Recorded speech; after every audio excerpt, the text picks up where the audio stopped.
And looks like I'm going to kill another one.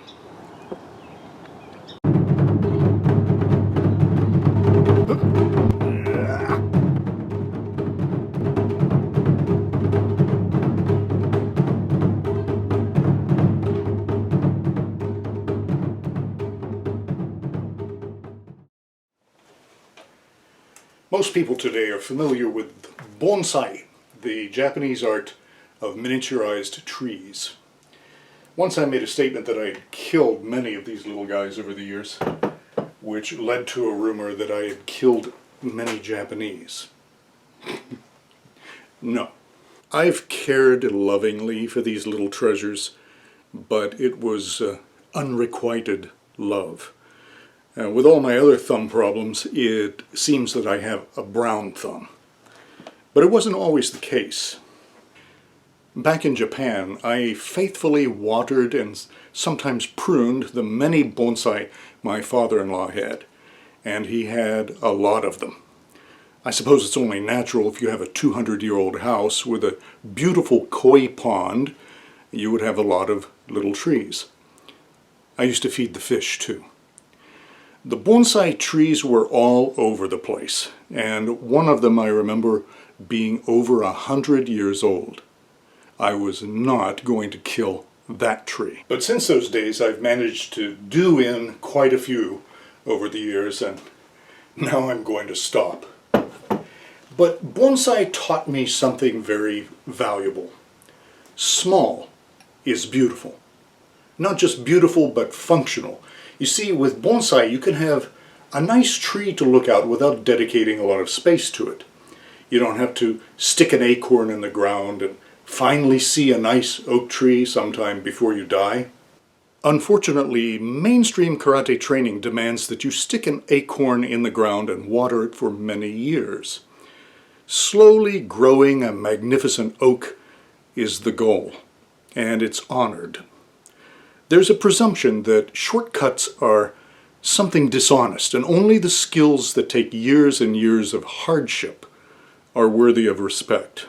That may be true of a lot of things, but if you think this way, you know, that thinking kind of gets suspended whenever you get in your car instead of getting on a horse, right?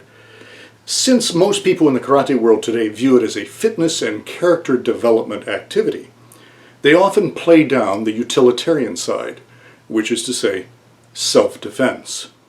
If you had a shortcut that would make protecting yourself easier, wouldn't you take it?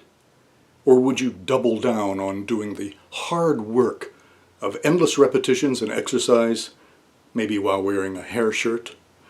Good self-defense is a lot like bonsai. It's elegant and it uses small movements. And like those little trees, it can live a long time, meaning it still works when all your athletic ability is gone. Mainstream karate typically does something like this. The guy's setting you up with a jab and you block it. He follows up with another punch and you block it. Then you counterattack.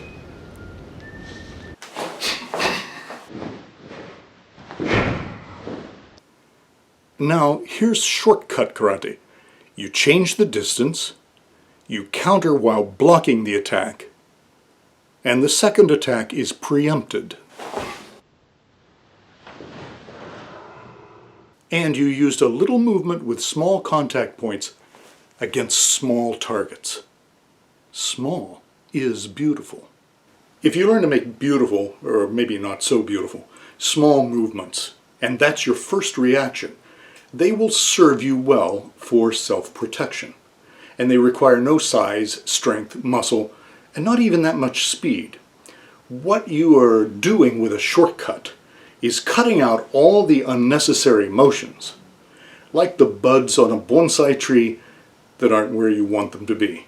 The tree takes on the shape you want by what you remove. And if you train it to go a certain way, it assumes that beautiful shape.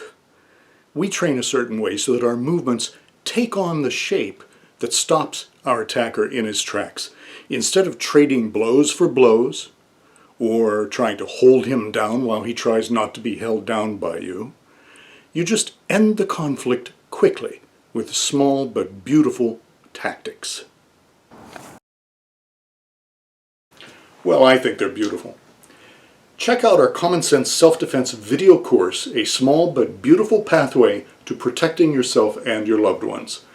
Go to karatehack.net and take a look at the course preview there.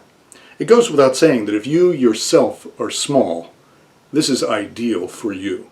And if you're small, you're beautiful.